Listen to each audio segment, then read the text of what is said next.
Hi అండి, 555 creations స్వాగతం అండి. నేను ఈరోజు మీకు ఈ డిజైన్ ఎలా ఈజీగా సింపుల్గా కాటన్ కోటా శారీ తీసుకున్నాను, దాని మీద చేశాను అనమాట.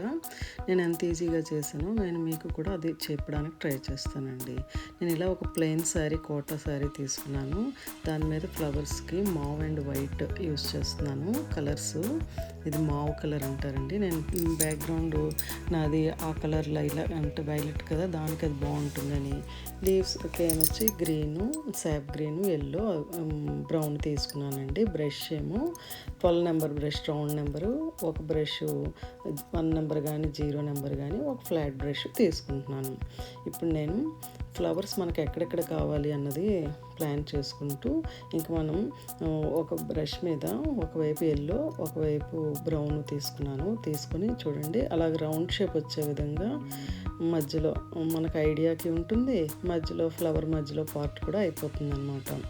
చెప్పాను కదా, సింపుల్గా చేసేయడానికి కాటన్ మీద ఒక రోజులో అయితే కంప్లీట్ చేసేయచ్చండి. ఎందుకంటే ఆరడానికి టైం పడుతుంది కదా, ఒక్కొక్కటి అవుతూ ఉంటే మళ్ళీ దాన్ని మనం ఆ పెయింట్ మళ్ళీ దానికి అంటుకోకుండా మనం కేర్ కూడా తీసుకుంటూ ఉండాలి కదా. నేను దేని మీద పెట్టి చేశాను అవన్నీ కూడా నేను మీకు చూపిస్తానండి. దీనికి ఒక ఫ్రేమ్ కూడా లేదు. అయితే ఇప్పుడు ఈ రౌండ్ బ్రష్తోని ఓన్లీ వైట్ తీసుకుని డిప్ చేసి అలా చేసేస్తున్నాను. చూడండి, డిప్ చేసి ఈ పెటల్స్ లెక్క కూడా లేదు, చుట్టూ రౌండ్ వచ్చే విధంగా ఎన్ని పెటల్స్ వస్తే అన్ని పెటల్స్కి చేసేస్తాం అన్నమాట. ఫస్ట్ వైట్తోని ఒక 2-3 ఫ్లవర్స్, లేకపోతే ఒక్కొక్క ఫ్లవర్ కూడా కంప్లీట్ చేస్తూ ఉండొచ్చు. నేనైతే ఒక 2 ఫ్లవర్స్ చేసేసుకొని ఇక మావు తీసుకున్నాను. సేమ్ అదే బ్రష్తో ప్రతి పెటల్కి టిప్ వైపు ఒక హాఫ్ వైపు జస్ట్ ఒక లైన్ లాగా ఇస్తున్నానండి, అంతే. మళ్ళీ అదిగో అన్నీ ఇచ్చేసాను కదా. ఇచ్చేసిన తర్వాత ఇది చెప్పాను కదా కోటా సారీ కాబట్టి మీకు టెక్స్చర్ కొంచెం ఆ రకంగా అనిపిస్తుంది. అయితే ఇది కూడా ఒక ఎఫెక్ట్. మళ్ళీ దాన్ని మర్జ్ చేసేసుకోవాలి. సో అలా ఉంటుంది. సో ఫ్లవర్లో 2 షేడ్స్ కూడా కనిపిస్తాయి అన్నమాట. చూడండి, ఇంకోటి చూపిస్తున్నాను.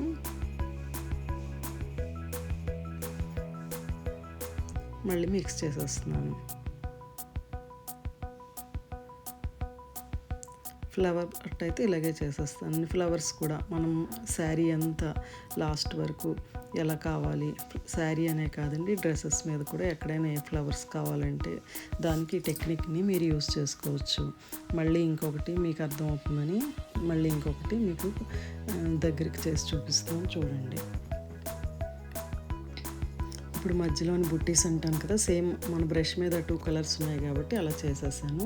మళ్ళీ ఈ కలర్ గ్రీన్ యూస్ చేస్తున్నప్పుడు గ్రీన్ని కూడా బుట్టీస్ లాగా యూస్ చేస్తాను. ఇప్పుడు దీన్ని కూడా మనం చేసేయచ్చు. సేమ్ అదే ఎల్లో ఒకవైపు, గ్రీన్ ఒకవైపు, ఒకసారి బ్రౌన్ ఒకవైపు తీసుకుని చూసారా ఎలా జస్ట్ ఇలా డిప్ 1, 2, 3 స్ట్రోక్స్ లాగా ఇచ్చేస్తే మనకి లీవ్స్ అయిపోయాయి.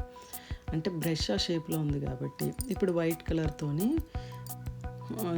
1 నెంబర్ తీసుకున్నాను కదా, దాంతో ఫినిషింగ్లు ఇచ్చేస్తున్నాను.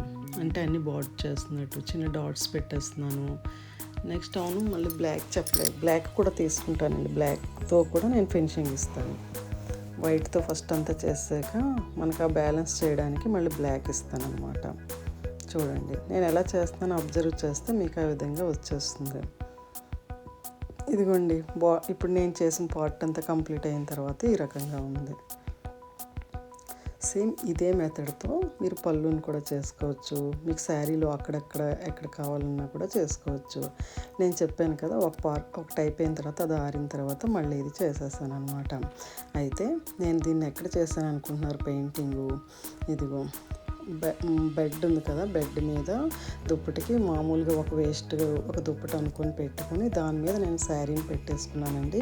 ఇది కాటన్ శారీ కాబట్టి ఇలా కుదురుతుందండి. సో ఇప్పుడు నేను పళ్ళుకి ఇలాగ ఈ విధంగా చేశానండి. చూసారా, సేమ్ ఇందాక చేసిన ప్రొసీజర్లోనే అలా పెట్టేసుకుని సేమ్ ఎలాగ ఫ్లవర్స్ చేశానో ఆ విధంగా చేశానండి. చూడండి, మరి ట్రై చేయండి మరి.